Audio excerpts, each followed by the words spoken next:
Ayon sa mga sabi-sabi, deserve daw lahat ng tao ang tinatawag na second chance. Pero ibang usapan na raw kapag inuulit-ulit na at wala pa ring pagbabago. Wow, hugot yan ah.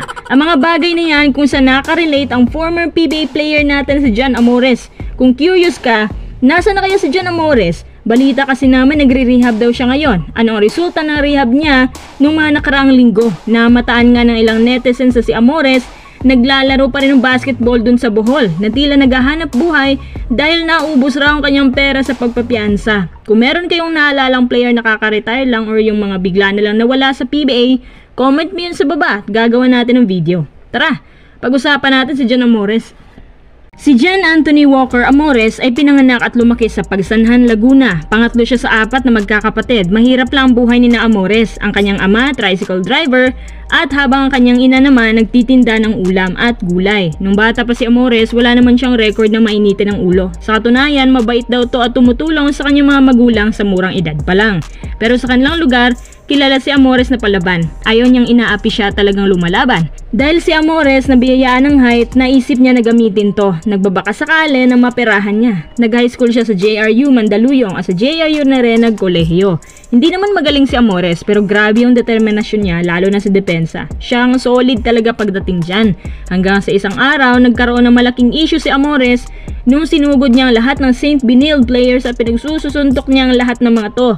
Naisipan ng magulang ng nasuntok niya nakasuhan si Amores pero dahil humingi naman siya ng tawad kaya inurong na rin ang kaso.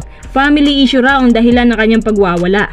Taong 2022 nag-sign siya sa Zamboanga Valientes despite sa issue niya.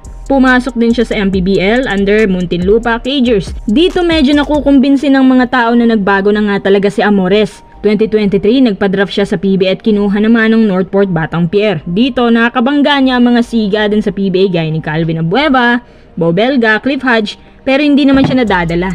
Naglalaro naman siya ng maayos at kahit kailan, hindi siya nagkaroon ng issue dito. Siya ay nagkaka-average ng 6 to 7 points per game pero isa din siya sa mga matitibay sa Northport pagdating sa depensa. Kaya kahit kailan, hindi siya binibitawan ng management. Nire-renew pa nga ng NPING kontrata niya.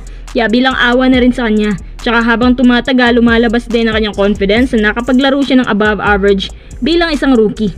Isang taon lang lumipas, buwan ng Setyembre. Ngayong taon lang, nagkaroon ng kaguluhan sa basketball game sa Lumban. At ang hindi pagkakaunawaan ay nagresulta ng mga barilan. Kasama niyang kapatid, may binaril sila sa tabi ng daan at dali-dali silang tumakas. Pero kusa naman silang sumuko sa mga pulis.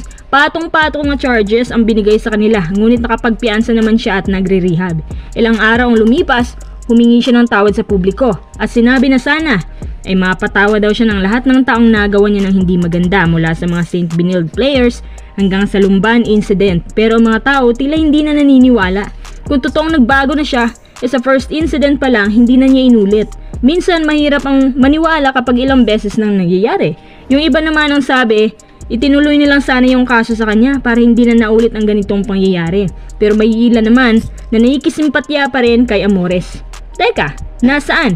At ano na nga bang buhay ni Amores ngayon? Dahil nakakalabas pa naman siya, namataan siya ng mga tao sa Bohol na naglalaro pa rin ng basketball sa mga barangay leagues. Ayon sa mga residente na nakita, siya ay naghahanap buhay daw sa pagbabasketball para kahit paano may pangtustos sa kanyang pamilya. Simula kasi nung kinasuhan siya, naubos raw ang kanyang pera sa pagpapiansa. Simula din nung nagka-issue siya, pinatawan siya ng PBA indefinite ban without pay. At sa parusang yan, marami din ay hindi sumang-ayon. Gusto kasi ng mga PBA fans na lifetime ban na talagang ipataw sa kanya para hindi na mapamarisan. Ngayon na nakita ng mga taong sitwasyon niya, tila nagbago ang kanilang pananaw kay Amores. May pamilya daw ang tao, may kailangang buhayan.